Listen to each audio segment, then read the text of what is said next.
Hello everyone, welcome to the session. आप सभी का बहुत बहुत स्वागत है। दोस्तों, आरआरबी पीओ ऑफिसर स्केल 1 की नोटिफिकेशन आउट हो चुकी है और आपके मन में इस एग्ज़ाम की तैयारी को लेकर के बहुत सारे डाउट होंगे। हो सकता है कि आपने इस एग्ज़ाम की तैयारी पहले से शुरू कर दी हो या अभी शुरू करने वाले हो। तो जो भी क्वेरीज आपके दिमाग में हो सकती हैं कि क्या इसका एलिजिबिलिटी है, कौन लोग अप्लाई कर सकते हैं, कितनी सैलरी मिलती है, क्या प्रमोशंस होती हैं, इसके अलावा क्या सिलेबस है, क्या पैटर्न है, कौन से टॉपिक इंपॉर्टेंट है प्री में, कौन से मेंस में, किस तरीके से हमें तैयारी करनी चाहिए, पूरा स्टडी प्लान क्या हो सकता है, क्या सोर्सेज आपको फॉलो करने चाहिए। तो वो सारी चीजों का जवाब आपको इसी वीडियो में मिल जाएगा। Complete information of RRB PO officer scale 1। ठीक है, एंड तक वीडियो को जरूर देखिएगा। दोस्तों, जब भी हम किसी भी एग्जाम की तैयारी करने की सोचते हैं ना, उसमें दो चीजें सबसे अहम रोल अदा करती है, क्योंकि अगर वो दो चीजें आपके पास होंगी तो एग्जाम की नीड को समझना बहुत आसान हो जाता है। उनमें सबसे पहला है सिलेबस और दूसरा है प्रीवियस ईयर पेपर। सिलेबस तो मैं आपको इस वीडियो में बताऊंगा ही, लेकिन अगर आपके पास प्रीवियस ईयर पेपर भी होंगे, वो भी पिछले 4 साल के प्री और मेंस के, तो उनको आप क्या कर सकते हो। पहली बात तो उन्हें डाउनलोड कर लो। इसी वीडियो के डिस्क्रिप्शन में लिंक है, फ्री ऑफ कॉस्ट डाउनलोड हो जाएंगे। वीडियो के डिस्क्रिप्शन में लिंक है, जाओ और डाउनलोड कर लो। ठीक है, उसके बाद उनको प्रॉपर एनालिसिस करना, प्री में क्या आता है, मेंस में क्या आता है, एग्जैक्ट लेवल ऑफ क्वेश्चन क्या है, ये सारी चीजें, कट ऑफ वगैरह क्या जाती है, वो मैं इसी वीडियो में बता दूंगा। बट एक बार आप खुद से पेपर देख लोगे ना, तो तैयारी करना आसान हो जाएगा कि यार ऐसी ऐसी चीजें आती हैं, इस लेवल पे प्रिपेयर करना है। ठीक है, तो प्रीवियस ईयर पेपर जरूर डाउनलोड करना है, इसी वीडियो के डिस्क्रिप्शन में लिंक है। ठीक है जी, चलो शुरू करते हैं। शुरू करने से पहले एक और महत्वपूर्ण इंफॉर्मेशन आप लोगों के लिए। देखो, हमारा एक बैंकिंग एग्जाम का महापैक कोर्स है। इसमें SBI PO SBI clerk, IBPS PO IBPS clerk, RRB PO RRB clerk, इन सभी एग्जाम्स की प्रिपरेशन हम लोग करवाते हैं। ठीक है, जिसमें आपको रिकॉर्डेड वीडियो मिलती है, क्वांट, रीजनिंग, इंग्लिश। ठीक है, प्री प्लस मेंस सारी की सारी, साथ में topic wise test, pre plus mains. फिर करंट अफेयर भी है इसमें, मंथली कंपाइलेशन एमसीक्यूज। फिर इसमें आपका डिस्क्रिप्टिव इंग्लिश भी है, इसमें आपके मिनी मॉक टेस्ट भी है, फुल लेंथ टेस्ट भी है, पीवाईक्यू भी है, सब कुछ है जो आपको चाहिए। ठीक है, इन एग्जाम्स की प्रिपरेशन करने के लिए। तो इस कोर्स से भी जरूर जुड़िएगा। और इस पे अभी हम 75% का डिस्काउंट दे रहे हैं आपको। ठीक है, नोटिफिकेशन आई है इसलिए। तो ये जो डिस्काउंट है, ये 1 सितंबर से 3 सितंबर तक वैलिड होगा और ये कोड आपको यूज करना है। सितंबर 75 कोड अगर आप यूज करेंगे तो आपको 75% का डिस्काउंट मिल जाएगा और बहुत ही अफोर्डेबल प्राइस में ये कोर्स अवेलेबल हो जाएगा। इसी वीडियो के डिस्क्रिप्शन में लिंक है, जाकर के इस कोर्स में एनरोल जरूर कर लें। ठीक है, और साथ में आप हमारा जो आरबीआई प्लस बैंकिंग का महापैक है, उसमें भी एनरोल कर सकते हो। उसका लिंक भी इसी वीडियो के डिस्क्रिप्शन में है। ठीक है जी, चलो अब शुरू करते हैं। देखो, सबसे पहले ऑफिसर स्केल 1, तो नोटिफिकेशन आपकी आउट हो गई है और टोटल जो नंबर ऑफ वैकेंसीज है वो 3907 वैकेंसी है। इनके लिए आप 1 सितंबर से लेकर के 21 सितंबर तक अप्लाई कर सकते हो। ठीक है भाई, सितंबर 2025 तक अप्लाई कर सकते हो। तो सबसे पहली बात तो आप अपना जो फॉर्म है वो टाइमली फिल कर दीजिएगा। ठीक है, और दूसरा, जिस भी स्टेट के लिए आप अप्लाई करें, जिस भी आरआरबी के लिए आप अप्लाई करें, वहां की लोकल लैंग्वेज आप जरूर देख लें, क्योंकि ये लोकल लैंग्वेज आपको आनी जरूरी है। ठीक है, अप्लाई करते हुए। ठीक है भाई, ध्यान रखिएगा। तो ये आपका है नंबर ऑफ वैकेंसीज और कब से कब तक अप्लाई कर सकते हो। अब बारी आती है कि कौन लोग अप्लाई कर सकते हैं या कब एग्जाम होगा। तो सबसे पहले एग्जाम की बात कर लेते हैं। तो जो आपका ऑफिसर स्केल 1 का प्रिलिमिनरी एग्जाम होगा वो 22 और 23 नवंबर 2025 को होगा और जो मेंस एग्जाम होगा वो 28 दिसंबर को होगा। ऑफिस असिस्टेंट की बात हम करेंगे दूसरी वीडियो में, बट यहाँ ये ध्यान रखिएगा, हम यहाँ पे पीओ के बारे में बात कर रहे हैं। ठीक है, उसके बाद कौन लोग एलिजिबल हैं। सबसे पहले अगर मैं एज लिमिट की बात करूं दोस्तों, तो मिनिमम एज 18 ईयर और मैक्सिमम एज 30 ईयर। और यहाँ पे मेंशन भी है नोटिफिकेशन में कि candidate should not have been born earlier. अगर आपका बर्थ इस डेट से पहले हुआ है और इस डेट के बाद हुआ है तो आप अप्लाई नहीं कर सकते। अगर इन दोनों डेट को भी हुआ है तो भी आप अप्लाई कर सकते हो। 2 सितंबर 1995 को हुआ है तो एलिजिबल हो, 1 सितंबर 2007 को हुआ तो एलिजिबल हो, और इन दोनों के बीच में हुआ है तो एलिजिबल हो। उसके बाद अगर मैं एजुकेशन क्वालिफिकेशन की बात करूं तो bachelor degree in any discipline from a recognised university और इट्स इक्विवेलेंट। और जो आपकी बैचलर डिग्री है वो आपकी 21 सितंबर 2025 तक कंप्लीट होनी चाहिए। ये बात ध्यान रखिएगा, 21 सितंबर 2025। उसके बाद बाकी की तो आपको पता ही है, छोटी मोटी चीजें हैं ये तो, लेकिन ये दोनों मेन थी। ठीक है, इसके बाद एक लैंग्वेज प्रोफिशिएंसी टेस्ट है, ये मैंने आपको पहले भी बताया है कि as per existing norm candidate who studied the local language of the RRB state in standard 8 और above in a government recognised institution और possess a certificate of proficiency at that level. ये मैंने वही बताया है कि जिस भी आरआरबी से आप अप्लाई करें उस स्टेट के लोकल लैंग्वेज आपको आए, और अगर नहीं आती है तो फिर आपको ये मौका दे दिया जाएगा कि आप 6 महीने तक, ठीक है, ज्वाइन करने के 6 महीने तक भी प्रूफ दे सकते हो उसका, और इसको एक्सटेंशन भी मिल जाती है, लेकिन ये ध्यान रखिएगा कि वो प्रोबेशन पीरियड तक आपको पूरा करना पड़ता है। ठीक है भाई, चलो उसके बाद सैलरी की बात करें तो एक ऑफिसर स्केल 1 को स्टार्टिंग में बिल्कुल इन हैंड सैलरी लगभग 62,000 मिलती है, और जो सीटीसी है वो आपका 8 से 9 लाख होता है। ठीक है, उसके बाद प्रमोशंस क्या क्या होती हैं, देखो सबसे पहले आप प्रोबेशनरी ऑफिसर सेलेक्ट होते हो तो पहली प्रमोशन आपकी असिस्टेंट मैनेजर होती है, फिर डिप्टी मैनेजर, फिर ब्रांच मैनेजर, फिर सीनियर ब्रांच मैनेजर, फिर चीफ मैनेजर, फिर असिस्टेंट जनरल मैनेजर, फिर डिप्टी जनरल मैनेजर और फिर जनरल मैनेजर। तो यहां तक आप जा सकते हो एक ऑफिसर स्केल 1 सेलेक्ट होने के बाद आरआरबी में। ठीक है, चलिए उसके बाद आपका सिलेक्शन प्रोसेस क्या है, देखो पहले आपका एक प्रिलिमिनरी एग्जाम होगा, फिर आपका एक मेंस एग्जाम होगा और फिर इंटरव्यू होगा, और उसके बाद आप फाइनली सेलेक्ट कर लिए जाओगे। अगर 3907 वैकेंसीज हैं तो यहाँ तो सारे लोग जिन्होंने भी एग्जाम फिल किया है वो सभी के सभी अपीयर होंगे, और यहाँ पे नंबर ऑफ वैकेंसीज का 10 गुना होगा, यानी कि इसका 10 गुना लोग मेंस एग्जाम देंगे और इसका 3 टाइम पीपल जो है वो इंटरव्यू देंगे, फिर फाइनली सेलेक्ट हो जाएंगे। ठीक है, अब यहाँ पे बारी आती है प्रिलिमिनरी एग्जाम की। देखो सबसे पहले प्रिलिमिनरी एग्जाम का क्या आपका पैटर्न है, रीजनिंग के 40 क्वेश्चन होंगे 40 मार्क्स के, और 25 मिनट का टाइम होगा आपके पास, और क्वांटिटेटिव एप्टीट्यूड के भी 40 क्वेश्चन होंगे 40 मार्क्स के और 20 मिनट का टाइम होगा। तो टोटल 80 क्वेश्चन है 80 मार्क्स के, और सेक्शनल कट ऑफ भी है, यानी इंडिविजुअल सेक्शनल को भी, सेक्शन को भी आपको यहाँ पे क्वालिफाई करना पड़ेगा, तो ये चीज आपको ध्यान रखनी है। ठीक है, कट ऑफ भी बताऊंगा कितनी जाती है आगे।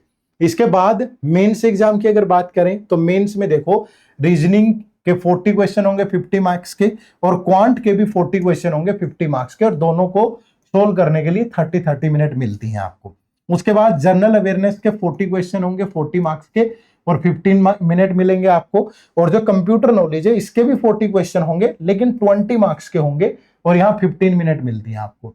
ठीक है भाई, और इसके अलावा चाहे आप इंग्लिश चूज करें या हिंदी चूज करें, यहाँ 40 क्वेश्चन 40 मार्क्स के और 30 मिनट मिलेंगे। देखो यहां भी नेगेटिव मार्किंग होती है, 1/4 नेगेटिव यहां भी होती है, और 1/4 नेगेटिव आपकी यहां भी होती है पूरे पेपर के अंदर, और सेक्शनल कट ऑफ भी दोनों में होती है। तो ये ध्यान रखिएगा, ये आपका प्री और मेंस का पैटर्न है। अब जो फाइनल प्रोसेस होता है दोस्तों, प्रीलिम्स के मार्क्स ऐड नहीं होते हैं आगे। ठीक है, जो मेंस एग्जाम होगा वो 200 मार्क्स का होगा, तो जो फाइनल कट ऑफ बनती है ना वो 100 में से बनती है। तो जो मेंस के 200 मार्क्स होंगे ना, इसको 80 मार्क्स में कन्वर्ट कर लिया जाएगा, और जो इंटरव्यू होता है 100 नंबर का उसको 20 मार्क्स में कन्वर्ट कर लिया जाएगा, तो फाइनली आपके 100 में से कट ऑफ बनती है। ठीक है, इस तरीके से आपकी कट ऑफ रहती है। ठीक है जी, चलो अब पूरा सिलेबस और इंपॉर्टेंट टॉपिक कैसे चीजों को कवर करना है वो जानते हैं। देखो सबसे पहले क्वांट की बात करें। अब क्वांट के 3 सेक्शन होते हैं, स्पीड मैथ होता है, डाटा इंटरप्रिटेशन होता है, अरिथमेटिक होता है। अब प्री की अगर मैं बात करूं, प्रीलिम्स में भी 40 क्वेश्चन होते हैं जो कि 40 मार्क्स के होते हैं, और मेंस के अंदर 40 क्वेश्चन जो होते हैं वो 50 मार्क्स के होते हैं। ठीक है, यहाँ 40 क्वेश्चन 50 मार्क्स के होते हैं। अब ध्यान देने वाली बात यह है दोस्तों कि यहाँ पे जो 40 सवाल होते हैं ना, इसमें से लगभग 20 सवाल आपके स्पीड मैथ के ही होते हैं। ठीक है, लगभग 20 सवाल, 15 से 20 सवाल स्पीड मैथ के होते हैं। उसके बाद 10 सवाल आपके डाटा इंटरप्रिटेशन डीआई के होते हैं, और 10 क्वेश्चन आपके अरिथमेटिक के टॉपिक्स के होते हैं। ठीक है, ये आपका प्री का पैटर्न है। तो यहाँ पे सिंप्लीफिकेशन, मिसिंग या wrong number series, quadratic equation, और डीआई में आपका सिंपल डीआई होगा, table DI, missing table, pie chart, ये वेन डायग्राम, अरिथमेटिक वगैरह यहाँ नहीं पूछता, बहुत इजी रहेगा, और अरिथमेटिक के इन टॉपिक में से सवाल होते हैं। तो ये कहानी प्री की है, आसान है, बच्चे 40 में से 40 नंबर भी ले आते हैं यहाँ पे। ठीक है, क्या मैं क्या कह रहा हूं आप समझ पा रहे हैं कि 40 में से 40 नंबर भी आ जाते हैं बहुत बच्चों के, ये बात ध्यान रखिएगा। उसके बाद ये मेंस है। अब मेंस में आपके स्पीड मैथ के 10 से 15 क्वेश्चन होते हैं, 10 भी हो जाते हैं, 15 भी हो जाते हैं, बट मैक्स हाईली चांसेस है 10 क्वेश्चन होंगे। 2-4 क्वेश्चन डाटा सफिशिएंसी के मिल जाते हैं। फिर अर्थमेटिक के जो होते हैं वो 10 से 15 क्वेश्चन होते हैं, और बाकी के जो आपके 15 से 20 क्वेश्चन जो होते हैं वो डीआई के होते हैं। कहने का मतलब ये है दोस्तों, अगर यहां से 3 डीआई पूछेगा 15 क्वेश्चन, तो हो सकता है कि स्पीड मैथ के 15 हो और अर्थमेटिक के 10 हो सकता है कि डीआई 4 हो, 4 सेट हो, 20 क्वेश्चन हो, तो यहां से 10 और 10 क्वेश्चन हो। ठीक है, तो ये कॉम्बिनेशन वो बना लेता है। हाईली चांसेस यही है कि तीनों पूछे जाते हैं, बट प्री के मुकाबले में इसका लेवल थोड़ा हाई होता है, ये बात आपको ध्यान रखनी है। ठीक है, प्री बहुत ईजी होगा, ये मॉडरेट होगा, बहुत मुश्किल भी नहीं होगा, कुछ क्वेश्चन थोड़े होंगे, लेंदी होंगे, बट ज्यादा मुश्किल नहीं होंगे। ठीक है, उसके बाद फिर रीजनिंग की अगर बात करूं तो रीजनिंग में भी 3 सेक्शन है, एक मिसलेनियस वाला, एक पजल और सीटिंग अरेंजमेंट, और एक क्रिटिकल रीजनिंग। अब प्री के अंदर 40 सवाल हैं बच्चे, जो कि 40 मार्क्स के हैं। ठीक है, तो इसमें जो सीटिंग अरेंजमेंट और पजल है, यहां से 20 से 25 क्वेश्चन रहते हैं, 20, और बाकी के जो ये टॉपिक है इनसे 20 क्वेश्चन होते हैं। ठीक है, आसान होता है पेपर, ज्यादा मुश्किल नहीं है।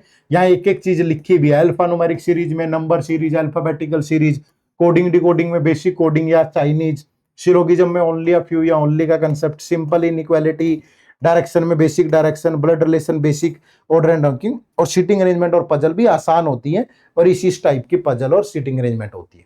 अब मेंस में जो 40 क्वेश्चन होते हैं वो 50 मार्क्स के होते हैं। ठीक है, अब एक तो यहाँ पे 2 टॉपिक नए आगे कि मशीन इनपुट आउटपुट प्री में नहीं आता, मेंस में आता, 5 क्वेश्चन पक्का होते हैं, और क्रिटिकल रीजनिंग के भी 5 से 7 सवाल होते हैं। ठीक है, तो ये 2 टॉपिक तो नए आगे। इसके अलावा जो सीटिंग अरेंजमेंट और पजल है, यहां से 20 क्वेश्चन होते ही हैं, और बाकी के जो टॉपिक बच गए उनसे फिर आपके बाकी के क्वेश्चन होते हैं, लेकिन लेवल थोड़ा हाई होता है। यहाँ कंडीशनल, बाइनरी, क्लॉक बेस ये नहीं पूछता, सिर्फ लॉजिक बेस कोडिंग होगी। यहाँ मिक्स लॉजिक बेस हो सकता है, सिलोगिज्म रिवर्स या कोडिड हो सकती है, इनइक्वालिटी रिवर्स या कोडिड हो सकती है, डायरेक्शन कोडिड या पजल वाली हो सकती है, ब्लड रिलेशन रैंकिंग, और सीटिंग अरेंजमेंट और पजल की वैरायटी यही होंगी, जो प्री में आती है उसी टाइप की आएंगी, बट लेंदी होंगी, थोड़ी सी मुश्किल होंगी प्री के मुकाबले में। तो रीजनिंग में देखो 2 टॉपिक तो नए आगे मेंस में।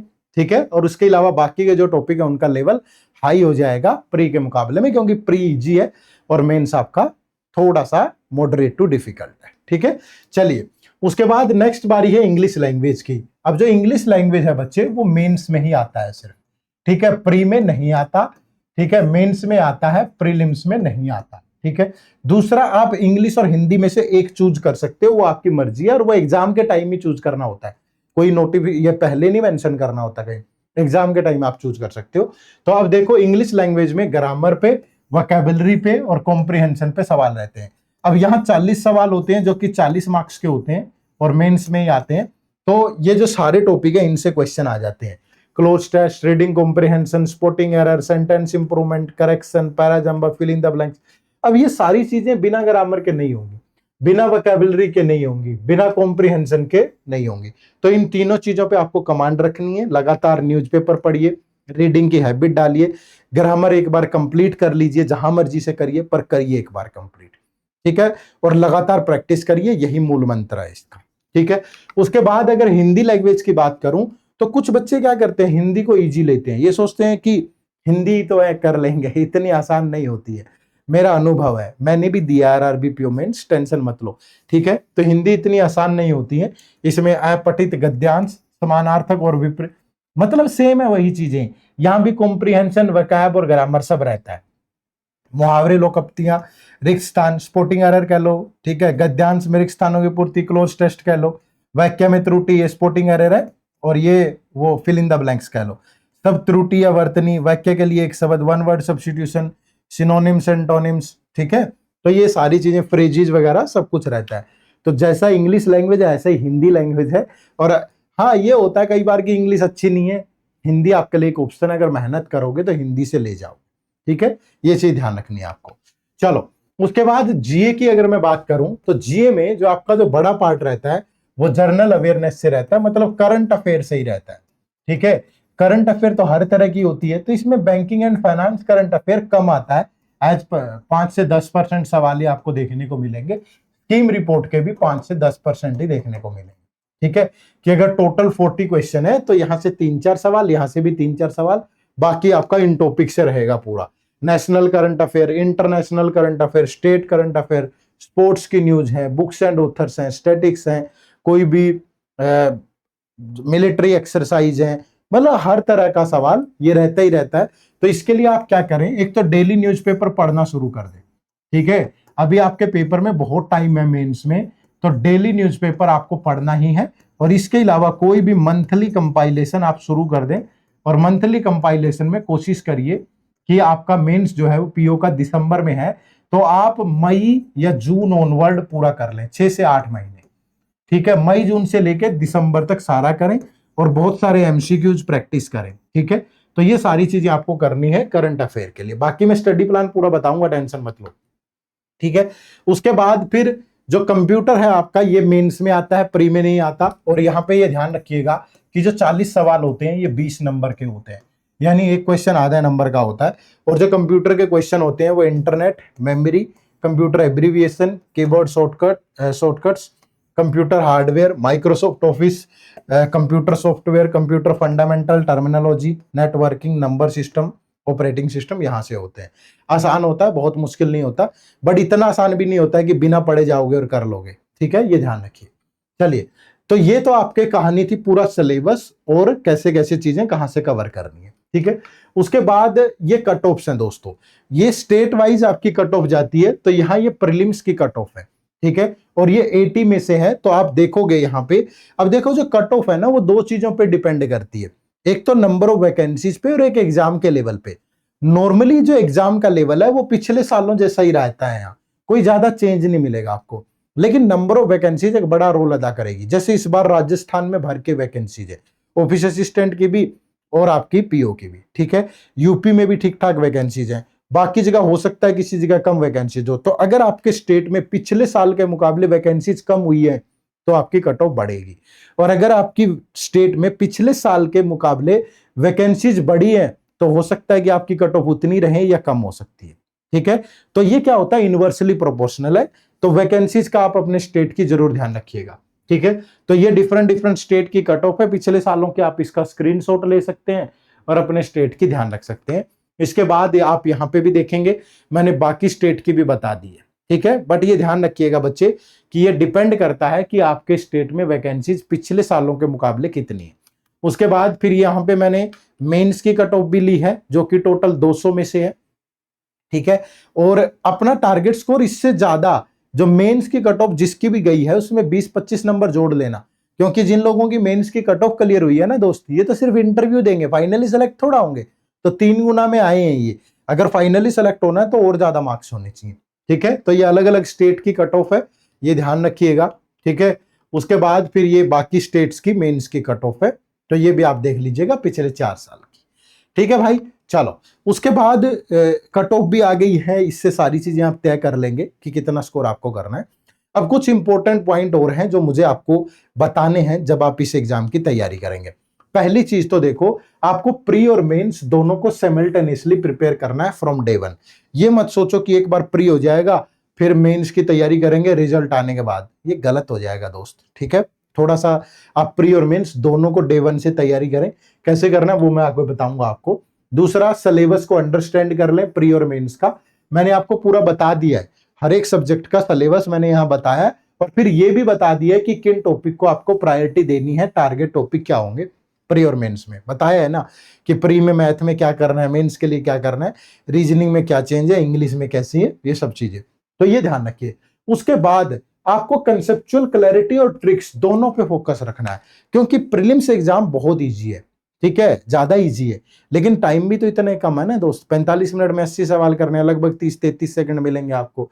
तो यहाँ ट्रिक्स बड़ा काम करेंगे क्वांट रीजनिंग में, लेकिन अगर कंसेप्चुअल क्लैरिटी नहीं होगी तो फिर मेंस नहीं बन पाएगा। तो इसलिए दोनों पे फोकस करना है। कोई भी टॉपिक पढ़ें तो उस टॉपिक का पहले बेसिक पार्ट अच्छे से जाने, ठीक है। बेसिक के बाद उसमें जितने कंसेप्ट है वो समझे अच्छे से, फिर उस पर जितनी ट्रिक्स बन सकती है वो समझे, फिर उस पर प्रैक्टिस करें टॉपिक वाइज, फिर आगे बढ़े, ठीक है।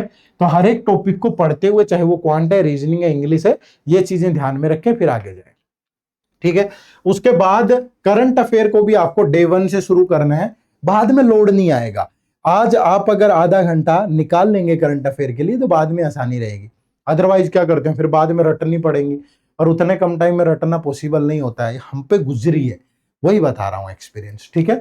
चलिए, उसके बाद do not avoid mock test और ओवर अटेम्प्ट, ठीक है, मॉक टेस्ट देने हैं। लेकिन ये भी नहीं है कि सीधा, कुछ बच्चे क्या करते हैं कि मेरी तो तैयारी ठीक ठाक है, मॉक टेस्ट देता रहूंगा हो जाएगा। मॉक टेस्ट देने से क्या फायदा अगर आपको कुछ आता ही नहीं है।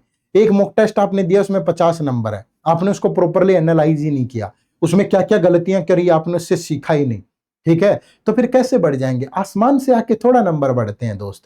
मॉक टेस्ट की एक स्ट्रेटेजी होती है, वो लगा के थोड़ा बहुत चेंज हो सकता है। लेकिन जो टॉपिक आपको आते ही नहीं है, जो गलतियां बार बार हो रही हैं, अगर आप उन्हें ठीक ही नहीं करेंगे तो फिर कैसे बढ़ेगा स्कोर। तो मॉक टेस्ट आपको देने हैं, लेकिन पहले आपको हर एक टॉपिक को बहुत अच्छे से करना है। जिस बच्चे को लगता है कि मेरा सिलेबस कंप्लीट है सर, तो वो पहले टॉपिक वाइज प्रैक्टिस करे, जो टॉपिक कमजोर है उनकी ज्यादा करे, उसके बाद सेक्शन वाइज प्रैक्टिस करे, फिर फुल लेंथ मॉक टेस्ट दे। ये एक सीक्वेंस आपको रखनी है, ठीक है। उसके बाद प्रैक्टिस इज द की, ये मैंने बताया है, लेकिन practice is not the substitute of learning. पहले अच्छे से सीखेंगे, उसके बाद प्रैक्टिस करेंगे तो वो फ्रूटफुल होगा, ठीक है। उसके बाद फॉलो द राइट सोर्सेज, ये बड़ा जरूरी है। आजकल अंधाधुंध दौड़ चल रही है, यूट्यूब पे देखोगे, ठीक है, हर किसी को ऐसा लगता है कि ये ऐसे पढ़ा रहा है, मैं थोड़ा और मुश्किल पढ़ा देता हूं, मैं थोड़ा और मुश्किल पढ़ा देता हूं। ज्यादा मुश्किल के चक्कर में प्री नहीं निकल पाता, क्योंकि एग्जाम लाइक प्रैक्टिस करके ही नहीं गए ना। वो चीजें जो उस टाइम पे आपके दिमाग में आनी चाहिए वो आई ही नहीं।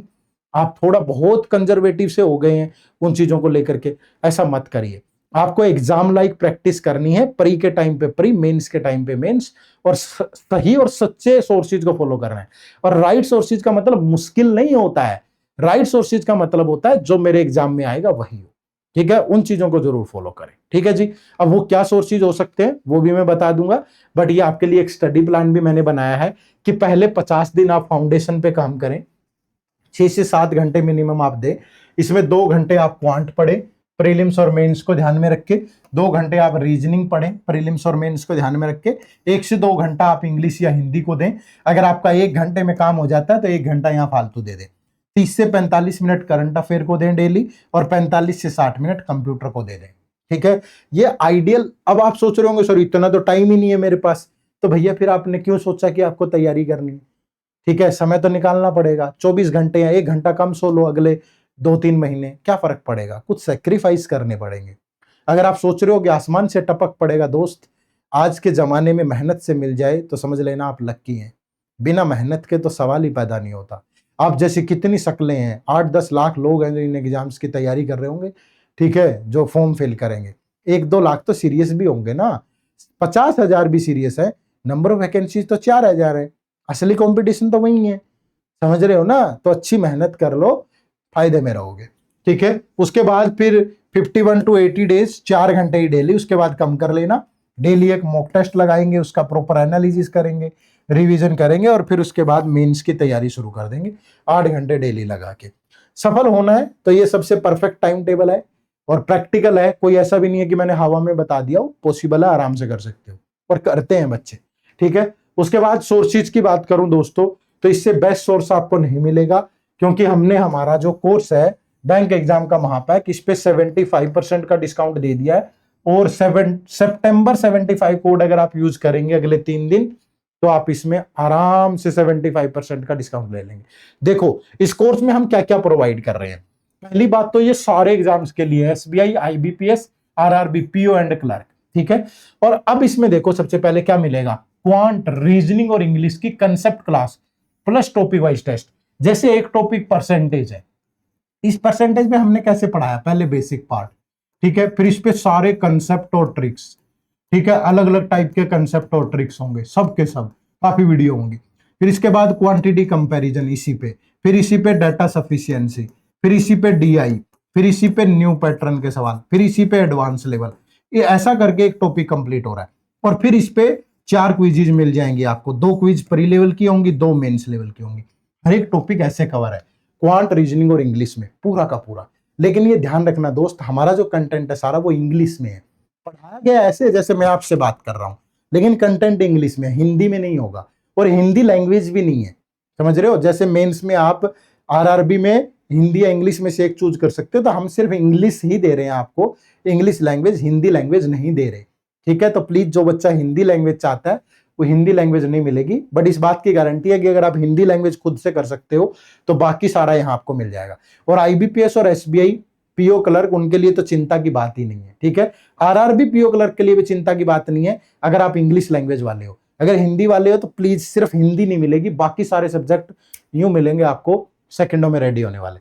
फिर करंट अफेयर पास्ट 1 ईयर से updated till exam, monthly compilation और MCQs, descriptive English both pattern, IBPS पीओबी और एसबीआई पीओबी, साथ में फोल्डर मटेरियल, कंप्यूटर की classes, notes, topic wise test, mini mock test of PO level और clerk level, full length test prelims level के भी, मेंस के भी, सभी एग्जाम्स के, previous year paper, interview guidance, mentorship, सब कुछ है। कोई ऐसी चीज नहीं है जो आपको प्रिपरेशन के दौरान चाहिए और वो आपको यहाँ नहीं मिलेगी, ठीक है। आप बहुत अच्छे से प्रिपेयर कर सकते हो और इस कोर्स का लिंक इसी वीडियो के डिस्क्रिप्शन में है। आप कोर्स की फीस देख के अचंभित हो जाएंगे 1 साल के लिए। देखो आपको सिंपली आप इस वीडियो के डिस्क्रिप्शन में चले जाओ या गूगल पे टाइप कर लो edutap.in, edutap.in, तो ये हमारी वेबसाइट ओपन होंगी। यहाँ कोर्सेज में जाओगे तो कोर्सेज में जाने के बाद ये देखो आपको बैंकिंग कोर्स मिलेगा यहाँ, ठीक है। और बैंकिंग कोर्स में जब आप यहाँ आते हो तो ये देखो, ठीक है, ये देखो ये सितंबर 75 ये कोड यूज करना है और इतनी फीस में 1 साल के लिए कोर्स मिलेगा। 30-35 हजार तो सवाल ही है भाई, अगर उनको प्रिंट करवाने बैठो इतने पैसों में प्रिंट नहीं होगा।